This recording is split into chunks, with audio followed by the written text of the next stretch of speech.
Hello, everyone. Welcome to the Our Words Are Our Stories panel at the BSB Bookathon. As you can tell, we're already having a great time, and we're excited to bring you into our fun and games today.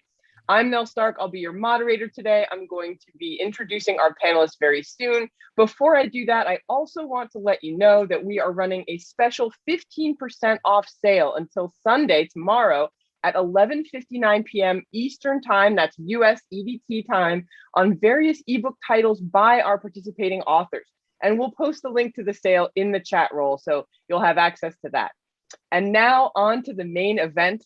I'm going to start again by introducing each of our authors in turn. And authors, after I introduce you, please describe a time when you inserted a personal experience into one of your novels or short stories. So we're going to start with the wonderful Anne Shade. Anne loves writing stories about women who love women, featuring strong, beautiful BIPOC characters. Anne is the author of 4 novels under Bold Strokes Books: Femme Tales, queer retellings of 3 classic fairy tales, and she was shortlisted for a 2021 Lambda Literary Award, which for Masquerade, a Roaring Twenties romance.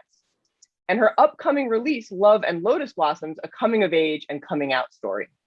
When Anne isn't busy writing, she's expressing her creativity by crafting and pining away for when she can finally retire and open a bed and breakfast. And I will be your first customer, Anne.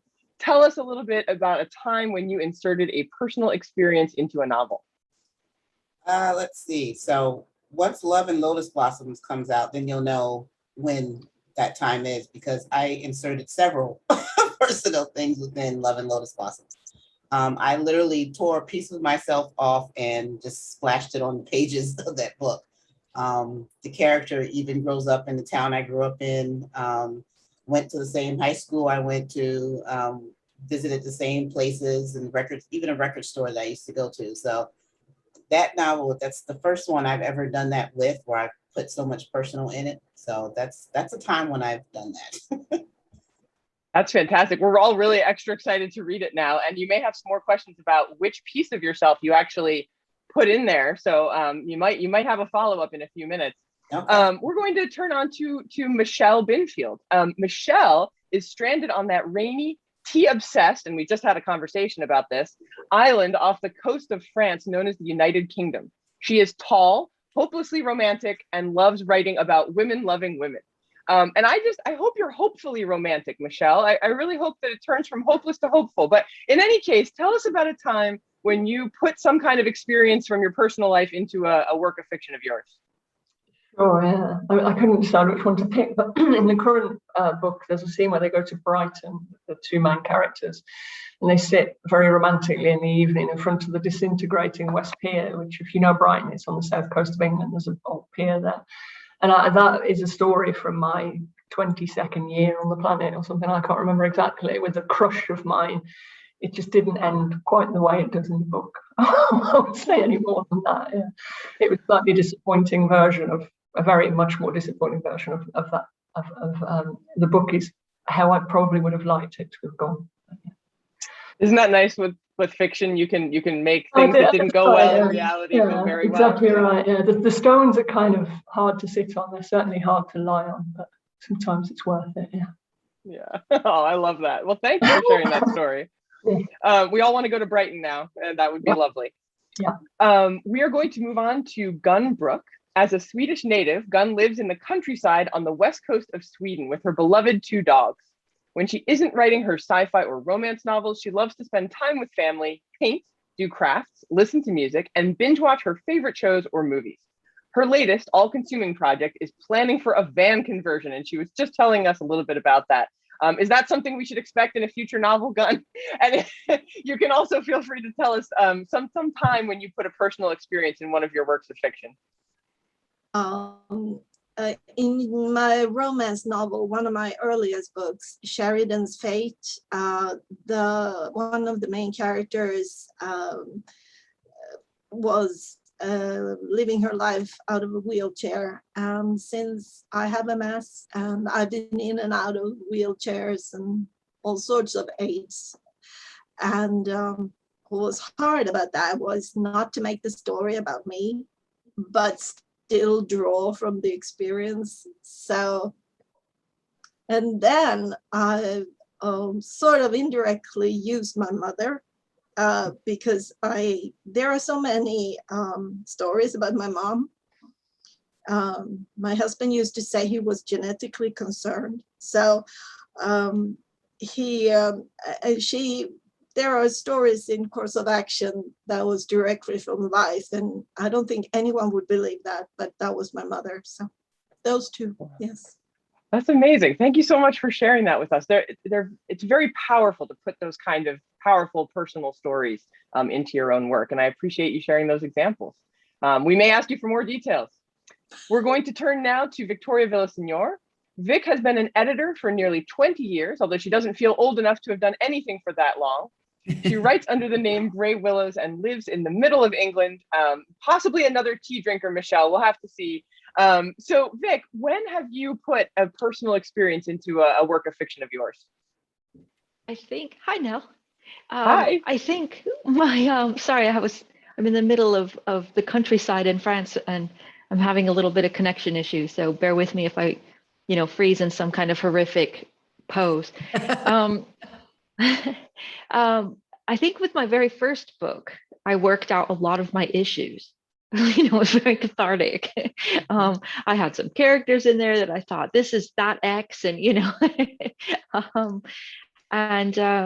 the character who has kind of anxiety kind of stuff and feeling like she doesn't belong, which is something I relate to. So I think in my first book, particularly, there was a lot of me in it, and kind of my anxieties in dealing with the world.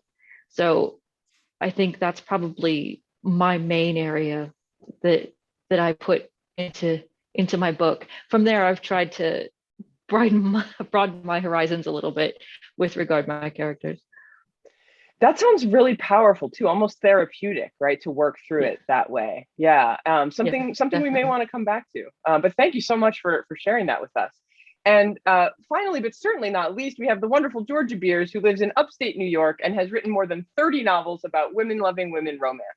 In her off hours, she can usually be found searching for a scary movie, lifting all the weights, sipping a good Pinot, or trying to keep up with little big man Archie, her mix of many tiny dogs, and Archie is around nearby. You can find out more at her website, georgiabeers.com. And I believe Chris was the one who remarked that there is a cattail that sometimes will surface near Georgia. And Georgia, you can tell us more about that if you'd, look. I finally got him to sit down. He's been going, I've been putting him down. That's the tail that keeps going by. I push him away. He comes back because, cats are not dogs and he's the boss of me. So fantastic. We're glad Emmett's there with you as well, yeah. As Archie. Tell us a little bit. Archie's over here in his bed like a good boy. We love Archie so much. Really good.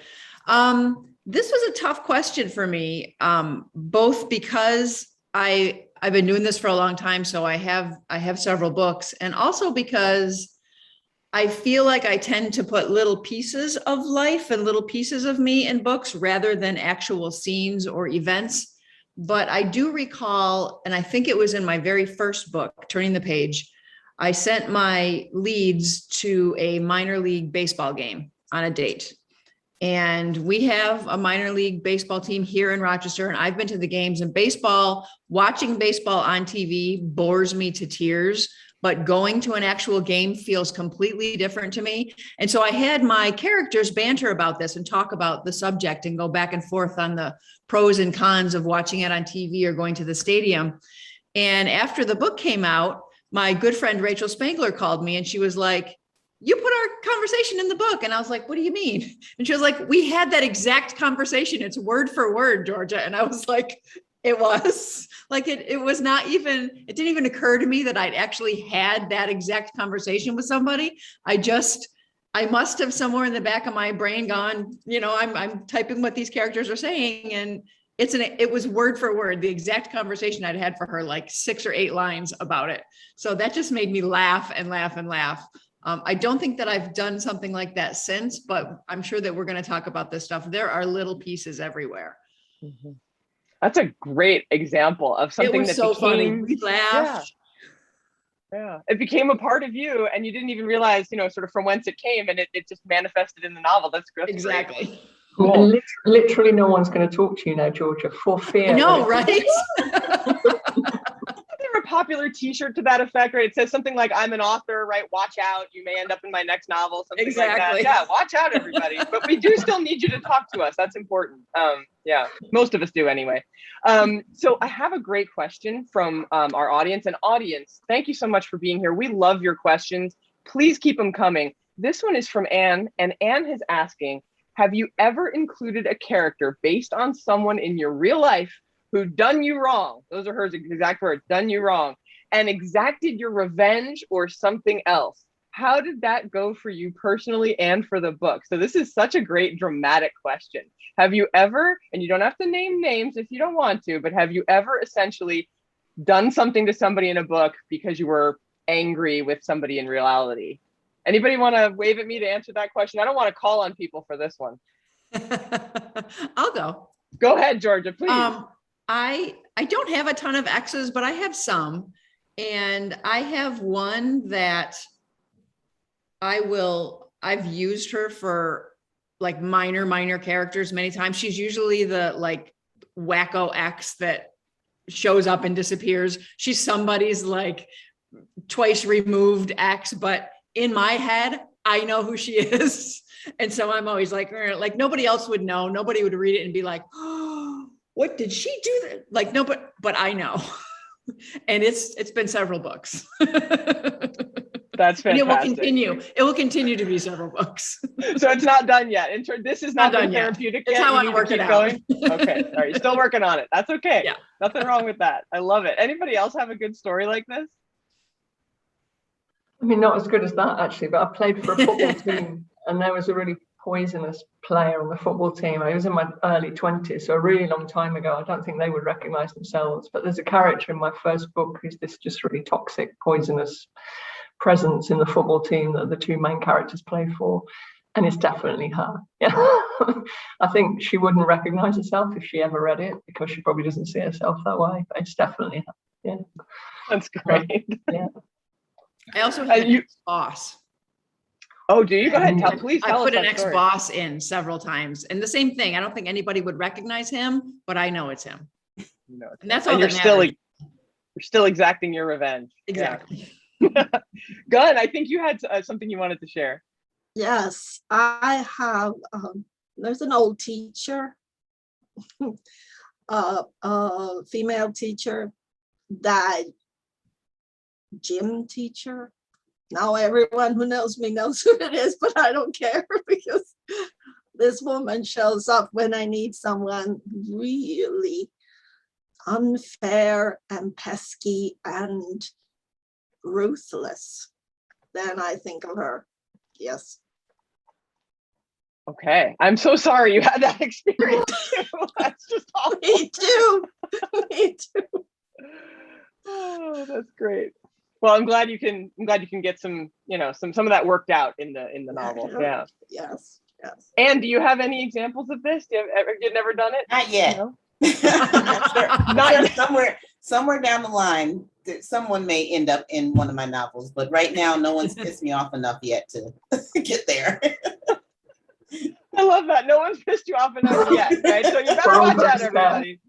Don't get on Anne's bad side. Vic, I think I saw you shaking your head no, but no, you've never done this? Maybe? Oh. I don't know, maybe no, we're not sure. Okay, we're gonna move forward to our next question. This is a question from Eric, and I really appreciate this great question. When writing from your life, do you sometimes feel chained to the truth of the situation and find it difficult to stray from what really happened? And this is actually, I think it's a great question, because maybe there's a time when something really strange has happened to you and you've thought about putting it in fiction and you've realized that you can't actually put it in that way, that you have to change it so that it will be believable enough. I don't know if that's ever happened. So let's talk about this idea of, do you feel chained by the truth? And, do you stray from what happened as you're adapting that situation into a story? Michelle, why don't you kick us off? I was trying to think. I mean, I don't think so. I don't think I've ever felt constrained by keeping it real or changing it. There was a dinner dance in one of the books, and I did go to one. It was like the annual dinner dance for the football team or whatever. And yeah, the reality was weird. I was working in a homeless shelter at the time, and I took a couple of guys who'd been supportive of the team to the dinner dance, and they got a bit drunk and rowdy, and they got us to leave, and it was just a disaster. But I wrote a version of that scene in the book, but I just left them at home, which is probably what I should have done in real life, and it went a whole lot better. Yeah, no one got drunk, no one got asked to leave. But I don't think so. I think I use nuggets of real things, but not enough of it to feel constrained by it. Probably it's almost like a spark for writing something that sparks something which doesn't have to stay true to it, I guess, for me. Yeah, that's great. That's the power of story, right? It doesn't have to be what really happened. It can fit what you need it to be. Yeah, great. Anne, how about you? How do you feel about this? The truth of something versus how you adapt that into a story. Well, it's fiction for a reason. You can either take a fictional story or make up a story, or you can take an actual story and turn it into a fictional story, and it makes it more. I mean, if there's something that happens in real life that's so unbelievable you can't put it in fiction, then you have to put it in fiction. I mean, there's no way that something crazy like that can't happen, and you can't make it believable enough for someone, especially with fiction. People have written some wild stories that never really happened, but it's in the stories. So I don't believe in. I believe in making changes as far as you don't want anyone to recognize themselves in a story, or you don't want a situation to be recognized by someone close to you. But if you have a great story that's unbelievable, I say put it in there as is. Don't change a thing about it. Yeah. That's great. I love that advice. Thank you for that. Vic, how about you? Because I write science fiction and fantasy, I am not constrained by much of anything, really. I can make somebody a purple people eater, and they wouldn't necessarily know. So in that sense, I can use kind of basic traits and things, and maybe a situation, but because I've thrown it on another planet or something, it doesn't have the same kind of recognizability as it might otherwise have. So no, I'm never constrained by it, but I think one of the fabulous things about taking real life situations is people are so weird, and so they've got such quirks and phrasing and things.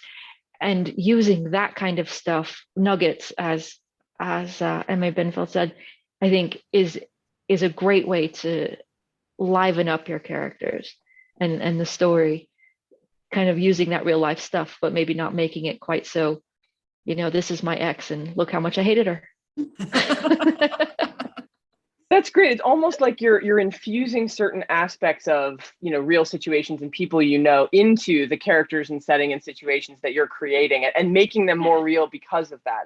Would that be fair to say? That's perfect. Yeah, that's way better than I said it, definitely. No, you said it awesome. And I appreciate how you said it. And we're going to turn now to Gunn, because Gunn, like Vic, you also write sci-fi and fantasy, and you write, contemporary romances. So I'm interested to hear your take on this question about the truth and how you adapt that when you need to. When it comes to the romance, since I put the story about my mother thinking a satellite was crashing and called the fire department, and got away with that story in my very first book. If that doesn't constrain you, nothing will. So, but when you compare it to, I agree with Vic, that if you compare it to when writing sci-fi, you have, if there ever were any constraints, then you can let it just flow in a different way. But in a way, that's also when you have to make the characters for the reader to connect with them. It still there has to be some believability about them, whether they're purple or not, or so But no, I don't feel constrained that I'm putting a dampening on my writing because I fear it's going to sound too out there or anything. I don't think so, in either category. That's wonderful. It speaks to the freedom of being an author. Georgia, is there Yes. anything you want to add here? I like the word nuggets, and I don't know if it was Michelle or Anne who used that, but that's kind of what I do. I mean, I have little bits and pieces and little nuggets. I don't necessarily have complete events or happenings, but one thing that I am very aware of as far as constraints go is not writing how I would react to a situation, but making sure that I'm writing about how this character would react. And sometimes it's hard to not put myself in those shoes and be like, well, here's what I would do. And that's where the whole fiction thing comes in. You know, you have to remember that you're not writing about you. This isn't about you. You're writing about these people. But I think that it's inherent to just, you know, well, what would I do in this situation? Oh, well, I would do this. Then I have to backpedal it a little bit and say, you know, okay, so wait, this isn't me. You know, this person's not me. This person's different than me. How would this person react? So I think as far as constraints go, that's the hardest thing for me is to actually pull myself out of it instead of putting myself in. And that makes sense because you're using something that happened maybe from your life or from someone who knows who you know, and yet you have to give that story to someone else and have it be consistent with what their wound is and what their way of thinking is. And yeah, that's tough to now, do. The other leg to that, which is helpful, is if it is a situation that you were in or a conversation that you had, now you can fix it and say the things that you should have said when it was happening to you. So it's like a redo, like a do-over. That's really powerful. We're coming back to that therapeutic element. I think that's going to be a theme today. I've got two people who have a similar question, so I'm going to sort of combine their questions. You know, we have one person who's talking, Georgia, about the conversation you had with Rachel and how Rachel was excited and delighted to see her conversation, you know, with you in print. But has anybody, and this relates to another question I'm seeing in our chat panel, has anybody ever gotten upset when you have, you know, inserted some kind of recognizable conversation or recognizable portrayal of them? Have you ever had a reader get upset with you about that, who's maybe a friend or family member or ex or whomever? Has that happened to anybody? Looks like no. Okay, nobody's had that experience. Interesting. So good. I'm glad. It sounds uncomfortable. So I'm really glad that none of us have had it. If you think of a time and you want to add that story in later, please let me know. We're going to switch gears to a really fun question. Is there anything in your novels that you wish had happened in your real life? And I think for a lot of us, it's going to be like, where do we start, right? But can you choose one? Can you choose one thing that you wrote about that you wish had happened in your real life? Vic, you have one? Oh, that's really tough. Yeah. I want all of it to happen. Oh, wow. I think with my Spinning Tales book, I would love to have walked through that door on the rooftop and entered like the fairy tale world. That would be amazing, wouldn't it? To like buy a place and then, oh, look, it's magic. Like that would be just, I'd love that. I think that's what I wish. Yeah.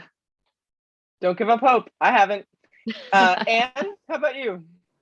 I can't think of one. I mean, I guess there are some things that conversations or things that my characters will say that I wish I could have said to someone, or feelings that they admitted to that I never did. Wish I could have been as brave as my character. I think that's the only things I wish I was as brave as my characters are.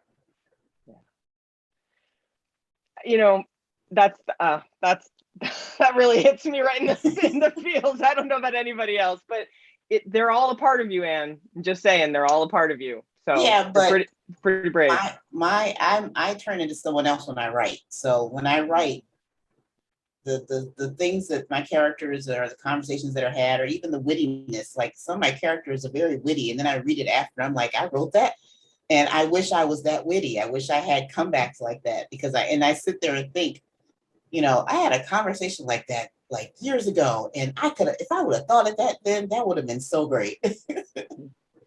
Yeah, that's a great point. It's a really interesting phenomenon when you admire your own characters, right? Yeah. Georgia, how about you? Is there anything in your, oh, please go ahead. Sorry, Nell, can I just say, I would like to meet Anne's mermaids. She wrote a mermaid story in the anthology. I would very much like to have met Anne's mermaid on the beach. Just this woman strolling out naked. I think that would be awesome. Actually, yeah. Now that I think about it, that would be awesome too. If I had a mermaid just walking out of the ocean butt naked coming towards me, that would be awesome. Well, I think we are all very excited about that prospect, and yes. Okay, Georgia. Is there anything in your novel? Yes. I'm getting a little flustered. Before I answer the question, I want to say something to Anne. Yes. And I had a therapist long, long ago who, I will shorten the story because it's a little long, who asked me my favorite character that I had written and why. And I told him who she was. And I said, she's braver than me, and she's funnier than me, and she's smarter than I am. And that's who I want to be. And he took a minute and he said, can you see that because you created her, she can't be funnier than you and she can't be smarter than you? So put that in your back pocket and think about that later. Okay. Your characters are not wittier than you are. Oh, thank you. They're not. You created them. They can't be. So there you go. I would say, what was the question again? So the question is there anything in your novels that you wish had happened in real life? Oh, yes. Several of my grand gestures, because I write romance. So a lot of times at the end of the romance, somebody has screwed up in a big way and they need to perform the grand gesture to get the girl back. And some of the grand gestures that I have written, I've been like, why doesn't somebody do this for me? At the end of Hopeless Romantic, when the whole little bit of like the little movie scenes from each one, that I thought that was amazing. I write some great dates, I think, and I think I write the dates that I would like to go on. I am not great at asking for what I need. And I think, Anne, you had said that you become a different person when you write. I think I just become a little more confident when I write, because there's no consequence. Nobody's going to hurt my feelings while I'm writing this. So I can remove myself a step. But I know that in real life, I'm not so great at that. So I wish that I wish that I can say to whoever at the time, you know what, this would be awesome. Or even have somebody who gets that, who files those things away. I think that's a cool thing, is to listen to the person you're with and file those things away and then pop up later with something that's like, I remember you said this. Because I think that there's nothing that's more heart melting than, oh my God, she listened to me. You know what I mean? And she understood me. I think that's amazing. So that's kind of what I wish for. That's really beautiful. And, I would say the same thing you said to Anne, though, right? Like, if your character can do it, I was going to say that. I was going to say that. I can do it. I don't open my mouth is all. It's hard. Gunn, how about you? Anything in your novels, either kind of novel you write, that you wish had happened in real life? Oh, I would love to go to space. Intergalactic space travel, I'd go in a second. I was born in the wrong time. So, and possibly when it comes to my romances, tons of people are very artistic. And I used to be an amateur singer, and there was a time when I dreamt of an opera career. So I guess I'm living a bit vicariously through my characters that sing and perform. So yeah. Which is wonderful. It's a wonderful experience to have. That's great. Thank you. Michelle, how about you? Yeah, I mean, I could give you a litany of characters from other people's books that I'd be happy to go on a date with. Half of George's and one or two Missouri Vaughan characters and various people. But I think in one of my own books, there's a scene with one of the characters and her dad, which is really sweet. They go to the allotment and they grow up together. Her mum wasn't around and I didn't have a relationship with my dad, a great one. So I don't want to strike a heavy note. And he died when I was quite young.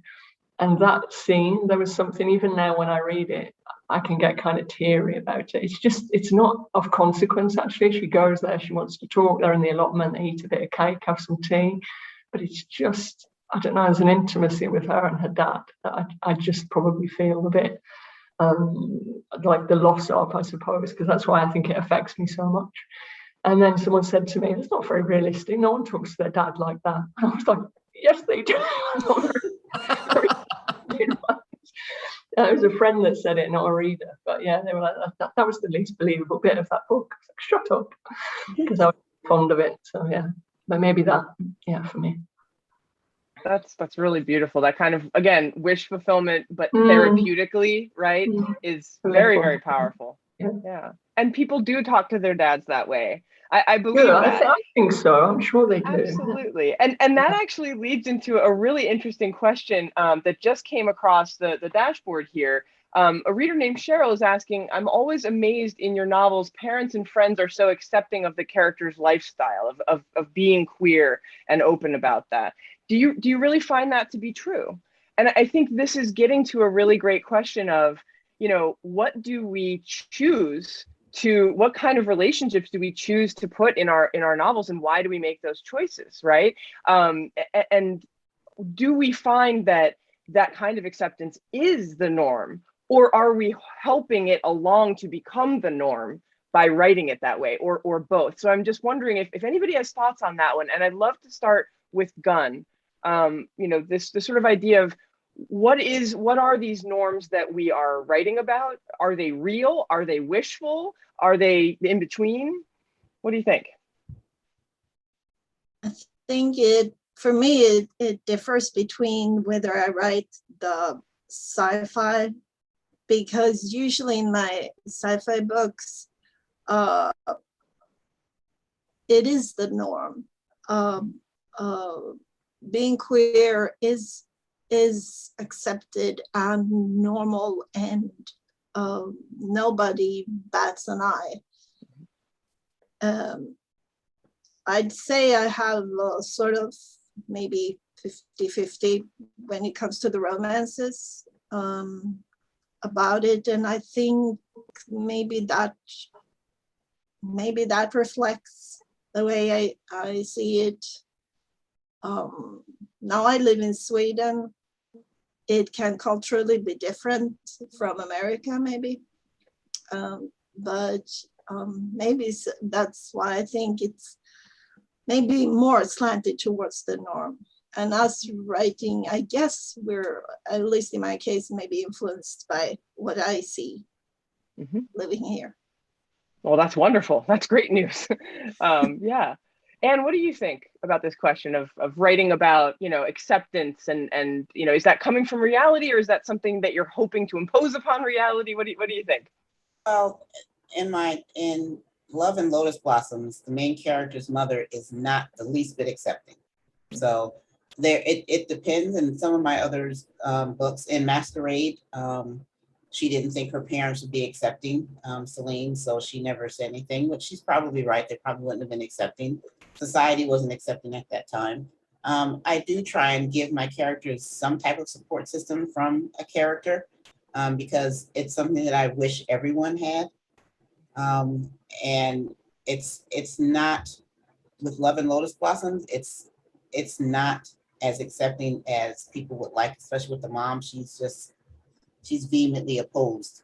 So for Janess, the character, to be able to have a support system is important to me, because it's something that I would have, loved to have, or something that, I have a sister that came out, it'd be good to see her have had it, or an uncle that I had that came out, and so I think it's important for everyone to have at least one or two people as their support system and be accepting. So I try and give that to each character I write. it may not always be all lovey-dovey and everyone's all loving and accepting. So that I have to put that little bit of reality in there, because, you know, if you do that, then it's too unbelievable a story. So if you don't do that. That's great. Yeah, thanks. Vic, how about you? I'm so glad you asked this question. It's perfect timing. So like Gunn, I mean, I create worlds, you know. I work in fantasy and sci-fi, so I can create worlds I like. But just today, I was out with a young woman who was telling me about her friend, and how her friend has just come out, and she was adopted, but she found her real parents. And when she told her real parents, they didn't want anything to do with her. And when she told her adoptive parents, they didn't want anything to do with her. And that's today.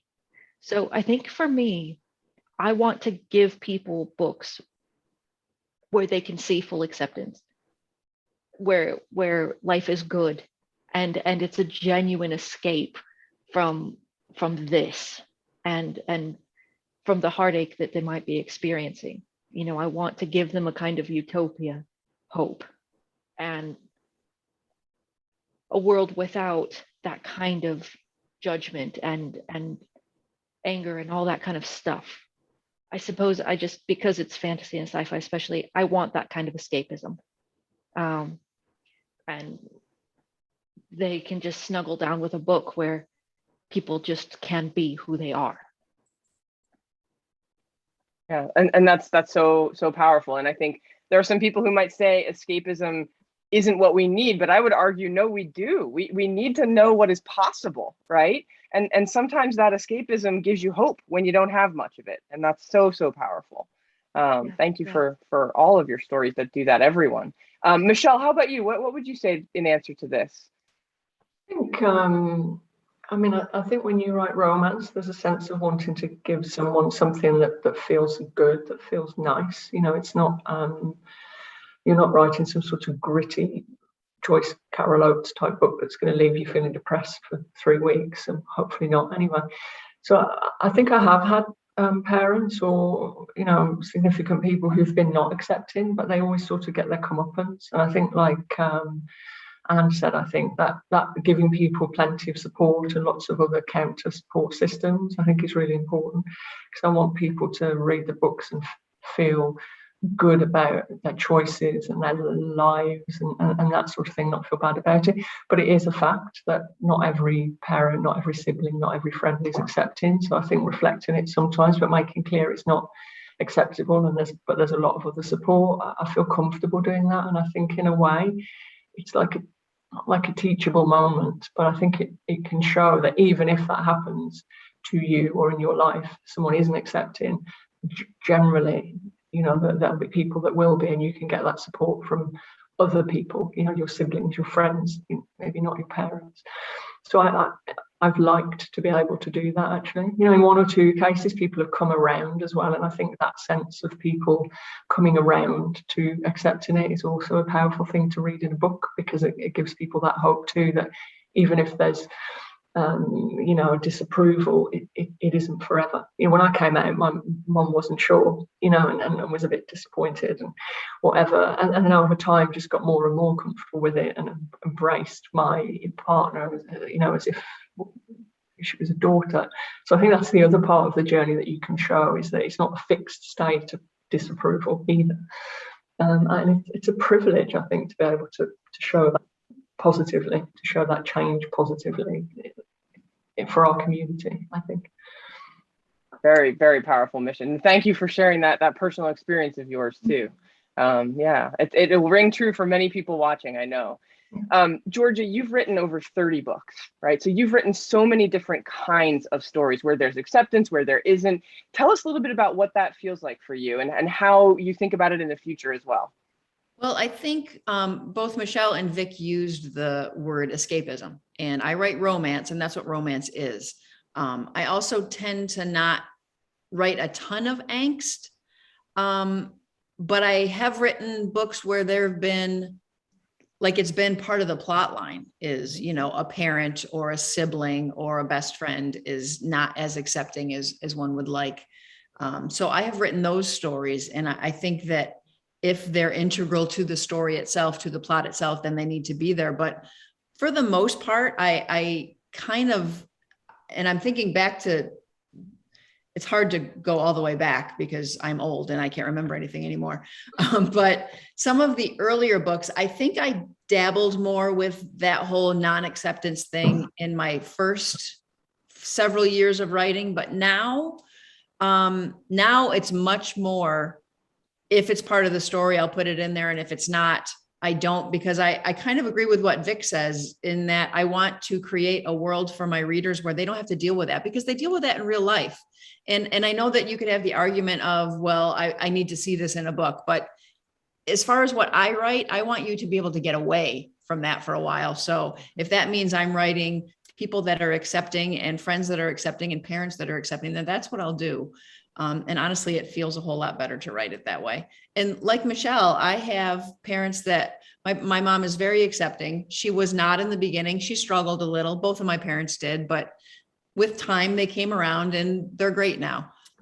So I just want to show that there's acceptance out there. And I think, Nell, I think you said at the beginning of the question, do we write acceptance in the hopes that the world will eventually mirror that? And I think that there's a small part of me that does wish that. It's kind of grandiose and unrealistic to think that anything that I write is going to change the world, but all of us as a collective, maybe. I mean, maybe, right?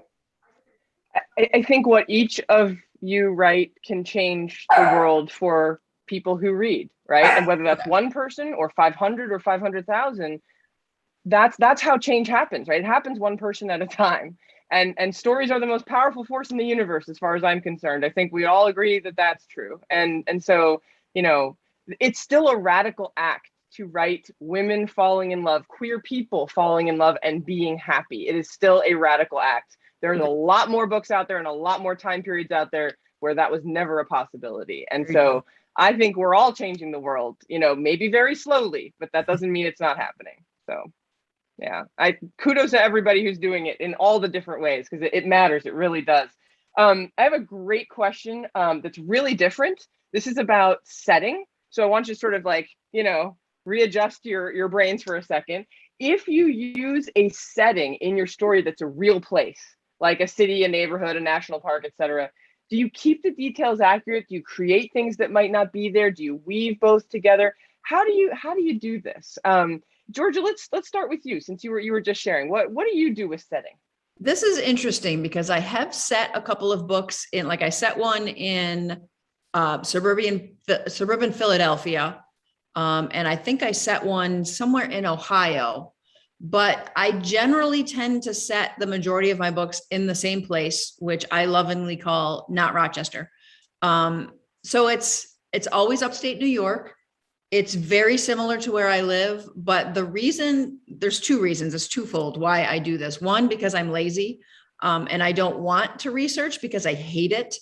And when I did set books in other places, it was very stressful because I was worried about somebody from Philadelphia going, hey, that's not right. So I was like on the internet and looking up streets and neighborhoods. And if I do my own town and I'm writing a book and I'm like, you know what, I need there to be a bar over here. Then guess what? There's a bar there. And if I need there to be a grocery store over here, guess what? There's a grocery store. So part of it is laziness, but part of it is also creativity. And it's my own way of building a world. I mean, I can't do what Vic does. I don't even want to try, but it's my own teeny tiny little fraction of doing that. And then I can make it what I want. So, and then I can make people in the next book go to stuff from the last book. And that's been fun. So like for the past few books, I'm bringing in characters from old books and having them show up at different places and like little Easter eggs for my readers. That's been a riot. I'm really enjoying that.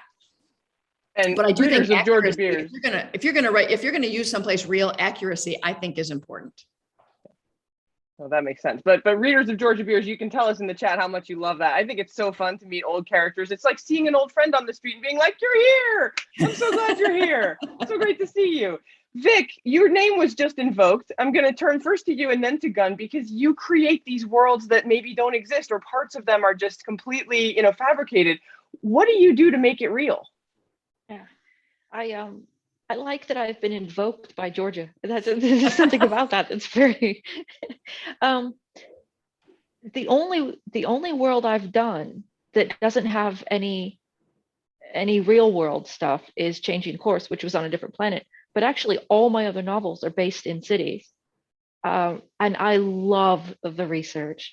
I like Spinning Tales. I figured out, what metro stops you needed to take for the underground, and where to get off and how long it would take. And when somebody's in France, I look at the coast and I do the geological kind of satellite version, so I know if there are trees or if it's mountainous. I love it.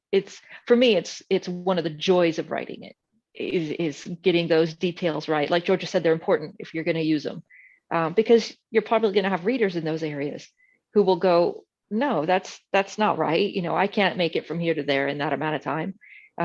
Like somebody I was working with said that, they'd driven from LA to somewhere, and I was like, that's like 800 miles. I don't think they did that in like 4 hours, I'm pretty sure. So those details are really important. And I love the research aspects, and I'm fortunate enough to live in a place where I can travel to other countries. So when I wrote about France, I was able to go to that area in France. And the book I've got coming out in December takes place in Scotland. So I went to that village in Scotland, and it gives you a whole different sense of the story sometimes, because you see it differently. Google Maps can only show you so much, but when you're there and you can see the trees and the distance between this house and that statue kind of thing, it gives you a really different sense of setting that hopefully will bring it alive for the reader. That is so well said. Bringing it alive for the reader is what matters, right? However you can do that, whether it's by inventing a place, whether it's by being accurate, yes. Gunn, what would you like to add to this conversation about setting? I'm only a stickler with stuff like Vic says when it comes to how long does it take to fly from this to there or drive from this to there. I'm very vague when I write about real places. And then I write about the fictitious town of East Key with most of my romance novels, and there I can have anything go. So, but I'm deliberately vague about the setting, but enough of it for people to recognize New York or something like that.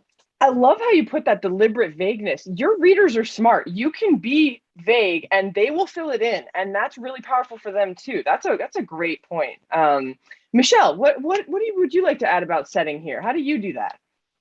I think it depends. I mean, I try and be accurate. I've set a couple of books in London, which is a place I love. So it's important to me to be accurate. And I feel like people will know it because it's London. And if I put Tower Bridge next to Buckingham Palace, someone's going to spot it. So it didn't hold back the Da Vinci Code, which has Paris geography. I can't even read it. It's so painful. But I think I set a book in Miami, which, don't ask me why. It was a book about a girl band and a romance. It was the summer and it was hot and I was in Portugal and I wanted to set somewhere sunny. And that was a lot of research. I've never been to Miami ever.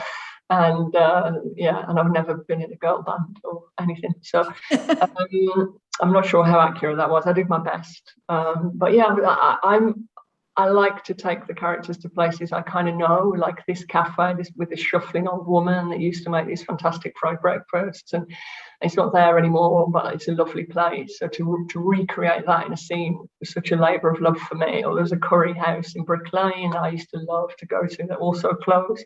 So I feel safer when they're closed, putting them in the book, recreating them. but to recreate them, but just with some more interesting things, like a more funny waiter, or I don't know, something that just adds a bit of colour to the scene. But yeah, I like London. For me is a great setting. I think it's for romances especially. It's got so many corners and so much to offer. Yeah. Excellent. Well, thank you. And it makes us excited to go visit London and see it through your eyes too, which is great. Anne, anything you'd want to add about setting here? I try and be as accurate as possible. I try and do a lot of settings within areas that I've been to or that I know of.